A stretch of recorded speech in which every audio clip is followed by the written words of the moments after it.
कुस्तुनतुनिया में क्या हुआ, एक तो रोमन साम्राज्य, रोमन साम्राज्य बहुत प्राचीन साम्राज्य रहा है।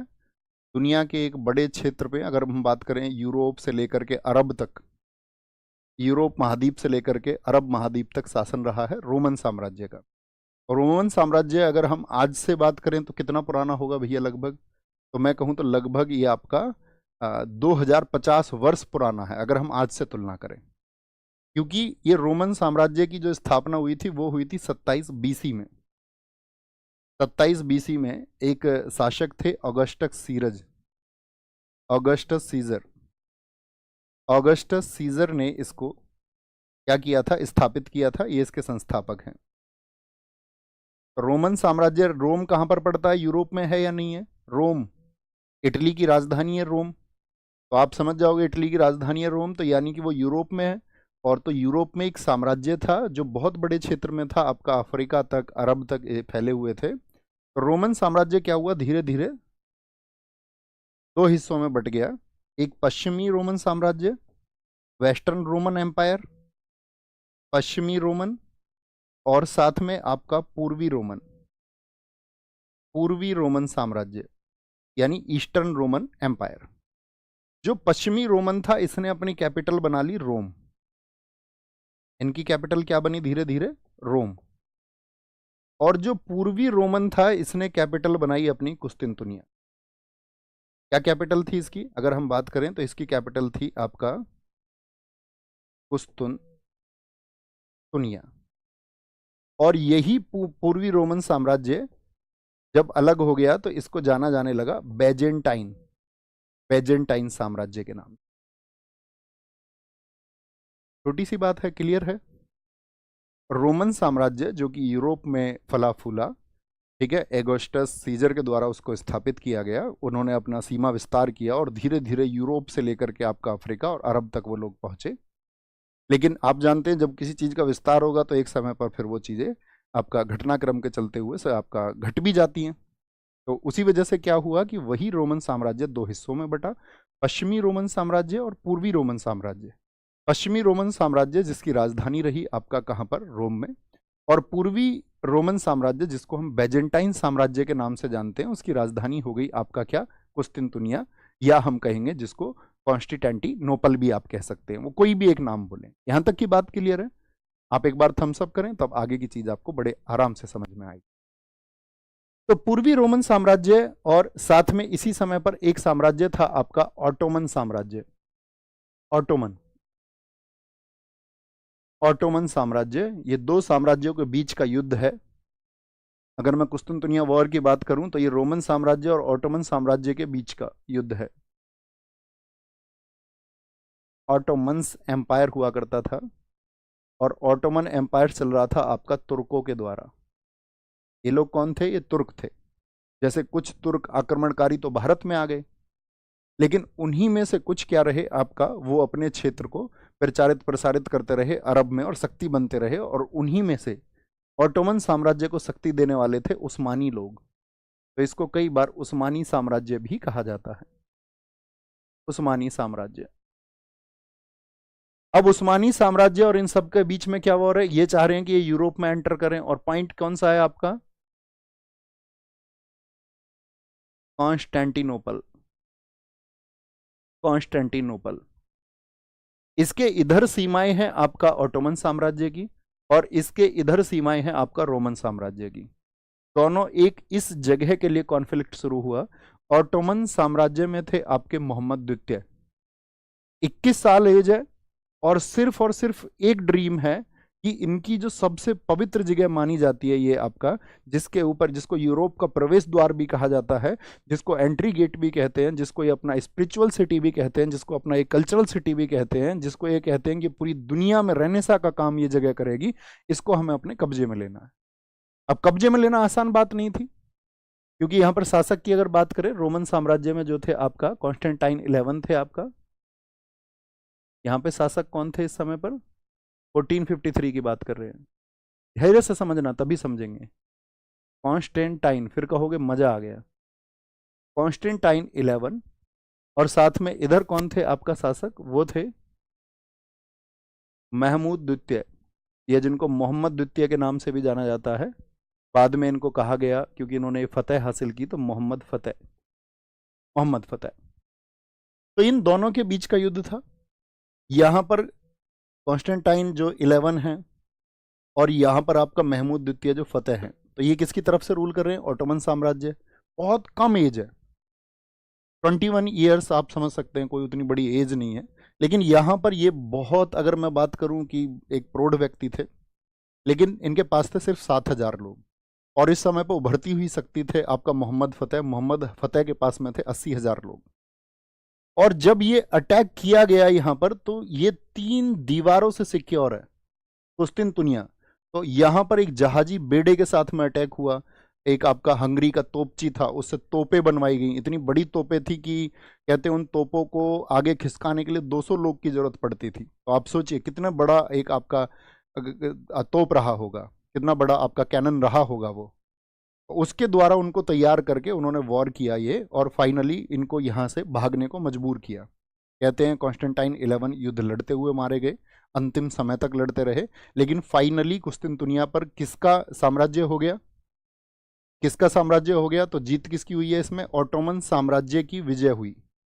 ऑटोमन साम्राज्य की इसमें विजय हुई, यानी कि हम कह सकते हैं कि इसमें तुर्क जो है या उस्मानी साम्राज्य की जीत हो गई। अब ये युद्ध सिर्फ 2 साम्राज्यों के बीच नहीं था, ये युद्ध था आपका 2 धर्मों के बीच में भी, ईसाई और इस्लाम के बीच में। इस्लाम धर्म और आपका ईसाई धर्म के बीच के इस युद्ध में, हालांकि अगर इस युद्ध के पहले की स्थिति मैं बताऊं, 28 मई से पहले का दिन जो था, उससे पहले की स्थिति ये थी कि जो ईसाई बाकी यूरोपीय लोग थे वो उनको मदद कर रहे थे, एक समुद्री बेड़ा भी उनकी मदद के लिए आ गया था, ठीक है। लेकिन फाइनली कहते हैं कि 29 मई की सुबह सुबह ये विजयी हुए, दीवारें तोड़ दी गई, सेना अंदर पहुंच गई। तो कहने का मतलब ये है कि यहाँ पर जो पहले पक्ष कमजोर था इस्लाम का, वो पक्ष बहुत मजबूत हो गया, और ईसाई धर्म की अगर आप कहें कि बहुत कमजोरी दुनिया को दिखी, कि भाई एक मैसेज आएगा ना सीधे सीधे, डायरेक्ट वॉर में अगर इस्लाम जीत गया ईसाइयत से, तो ईसाई जितने भी देश थे यानी कि यूरोप के देशों में क्या मैसेज जाएगा? उन्हें लगा कि भाई अब तो जो है हमारा अस्तित्व जो है वो खतरे में है। ये मैसेज जाएगा, हाँ या ना? आप सीधे सा मतलब एक समझ विकसित करते हुए एक बार आंसर करें, तभी मैं समझूंगा आप अब तक की बात को समझ पाए। आप कहेंगे हाँ जी। तो ईसाई लोगों में जब ये मैसेज गया, तो ईसाइयत के अंदर इस्लाम के प्रति एक दुर्भावना भी विकसित हुई। जैसे आप देखोगे बाद में, जैसे पुर्तगाल के शासक ने यही बयान दिया कि मेरा जो युद्ध है, जब वो पोप से मिलता है, उस समय के एक जो मुख्य पादरी पोप से मिलता है, तो उसने कहा कि हमारी प्रतिद्वंदिता जो है वो इस्लाम से है। तो ईसाइयत इस्लाम के खिलाफ हो गई, क्योंकि उन लोगों ने क्या कर दिया, जैसे ही कुस्तुनतुनिया पर उनकी जीत हुई, तो मैंने बताया आपको कि रूट कैसे होके जाता था, बताएं एक बार। ये जो सारा रूट था, ये तुर्की के थ्रू यूरोप को जोड़ता था, और यहां पर है आपका कॉन्स्टेंटिनोपल। तो कॉन्स्टेंटिनोपल को जब इन्होंने जीत लिया, तो यूरोप के आने का रास्ता खत्म हो गया। इधर देखिए आप, सब समुद्र है, सिर्फ जमीन यहां इस्तांबुल यानी कि कुस्तुनतुनिया से जुड़ती थी, और वो जो इनका रूट था वो खत्म कर दिया। उस रूट पर अधिकार हो गया ऑटोमन साम्राज्य का। अब इन्होंने कहा, अच्छा बेटा यहां से व्यापार करते थे तुम, अब एक काम करो, तुम पे टैक्सेशन लगेगा। और कहते बहुत जबरदस्त कर उनके ऊपर लगाए गए कि यूरोप के लोगों को इधर से व्यापार करने का जो ख्वाब है वो बचे ही ना, या करें तो सिर्फ हमारे माध्यम से व्यापार करें। अब तो उनके सामने समस्या आ गई। लेकिन यूरोप वाले इतने लालायित क्यों थे, मतलब इस व्यापार को क्यों करना चाहते थे? यूरोप के बारे में साथी आपको पता होना चाहिए कि वो ठंडे प्रदेश हैं, और ठंडे प्रदेश हैं तो इधर आपका जो ये एशिया महाद्वीप है, ये यहाँ तक, सॉरी इंडोनेशिया तक, इवन ये जो क्षेत्र है ये गरम मसालों के लिए जाना जाता था। इसमें भी सबसे जो कोर एरिया है, वो कोर एरिया ये है। ये क्षेत्र मसालों के लिए जाना जाता था। अब चूंकि जो यूरोप के लोग हैं वो नॉन वेजिटेरियन भी होते हैं, नॉन वेजिटेरियन तो सब जगह होते हैं, यूरोप के लोग ज़्यादा हैं क्योंकि उनके ठंडे प्रदेश हैं, तो वो गरम मसालों को एक प्रिजर्वेटिव के रूप में, यानी कि एक संरक्षक के रूप में, ताकि उनका जो नॉन वेज है वो लंबे समय तक चल पाए, क्योंकि पहले फ्रीजर वगैरह नहीं हुआ करते थे जिससे वो ठंडे कर पाए। तो वो क्या करते थे, यहाँ से गरम मसालों, और साथ में गरम मसाले उनके खान पान में भी इस्तेमाल होते थे, क्योंकि ठंडे प्रदेशों में उनकी बहुत डिमांड थी। तो इनका बिजनेस इतना अच्छा था कि जो मसाले यहाँ से जाते थे या जो वस्त्र यहाँ से जाते थे, जैसे कि लौंग हो गया, काली मिर्च हो गया, इलायची वगैरह, जो भी यहाँ से जाता था उसकी बहुत डिमांड होती थी वहाँ बाज़ारों में, और कई गुना कीमतों पर वो बेचे जाते थे। और जो व्यापारी यहाँ पर आते थे उनको बहुत मुनाफा होता था। अब उसी मुनाफे के चलते जब उन लोगों को लगा कि यार हमारा तो जो रूट है वो ख़त्म हो गया, तो समस्या होगी कि नहीं होगी, और रूट छीन लिया किसने? ऑटोमन्स ने। तो ऑटोमन्स के खिलाफ एक नफरत भी पैदा हो गई और साथ में एक वॉर भी। और लेकिन उस वॉर को तो वो हार चुके हैं।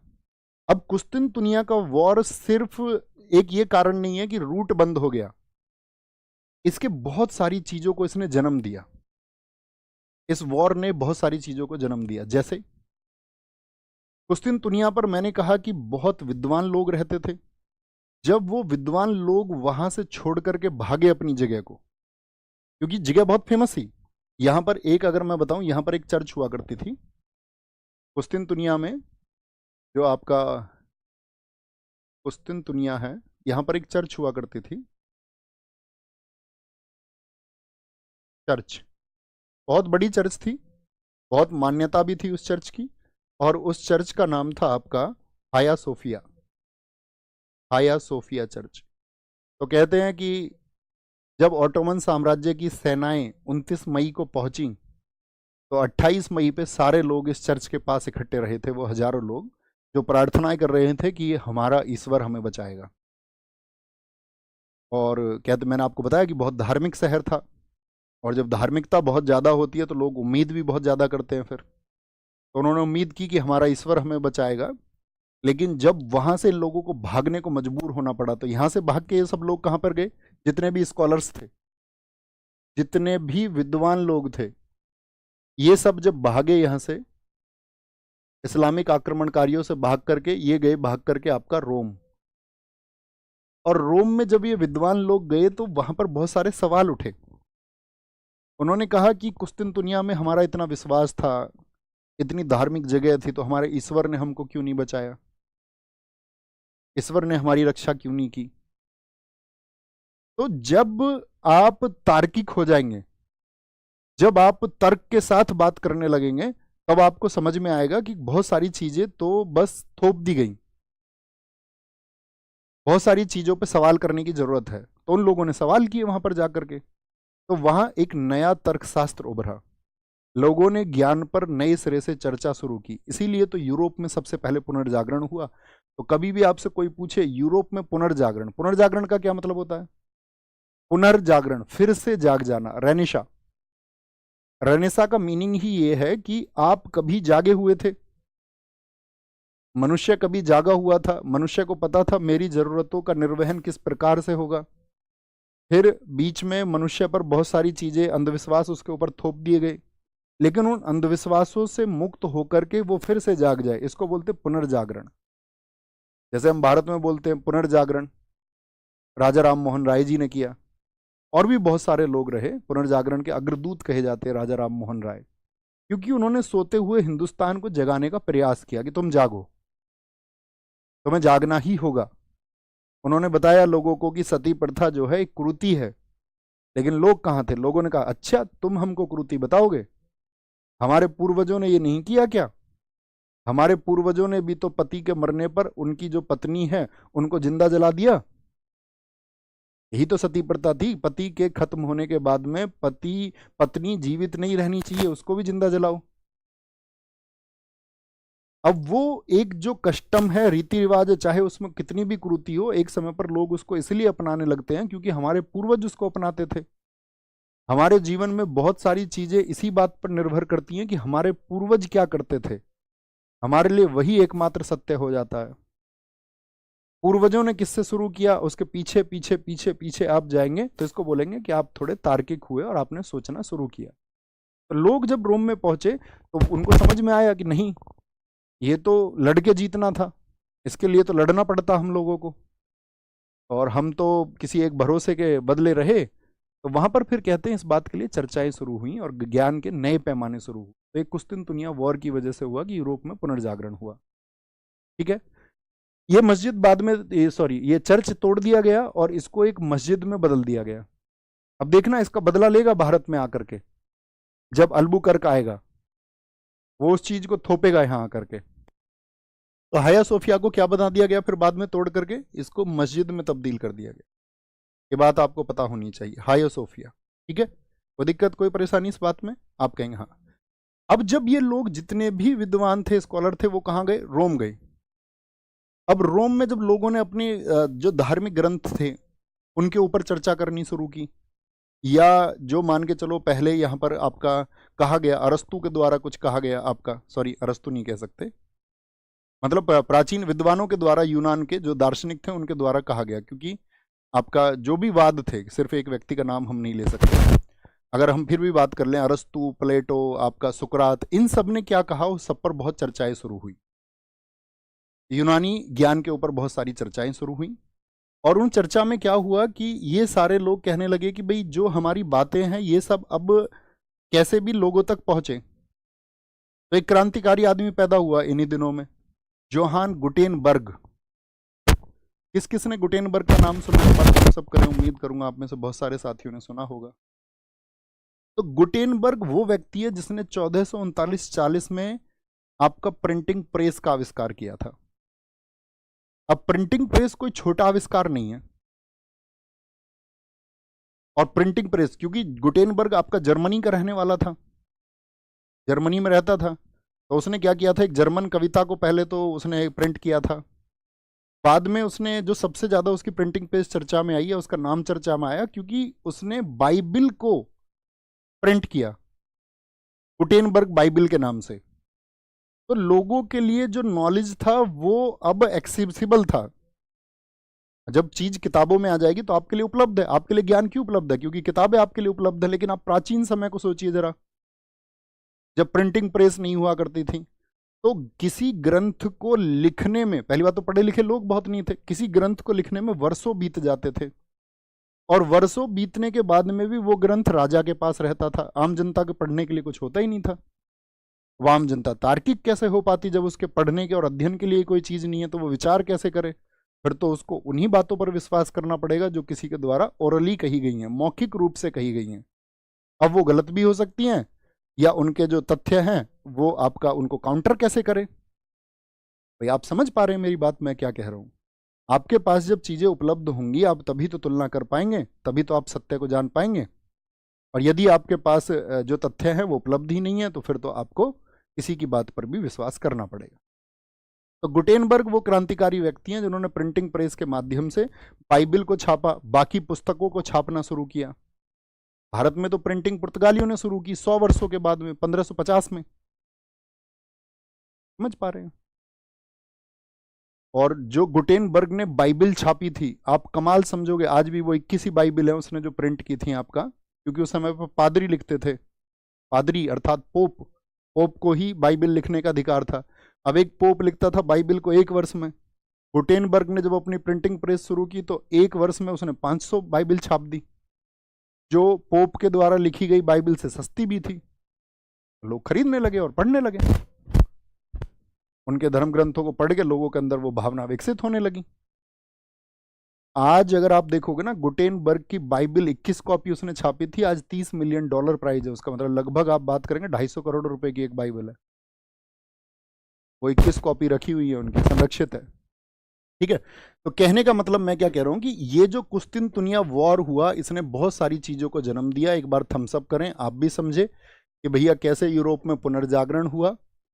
दूसरी घटना क्या हुई महत्वपूर्ण, कि यूरोपियों के लिए जो व्यापारिक मार्ग था वो बंद हो गया भारत के लिए, या भारत बोले या एशिया बोले, एशिया के देशों से जो वो व्यापार करते थे उस पर फुल स्टॉप लग गया।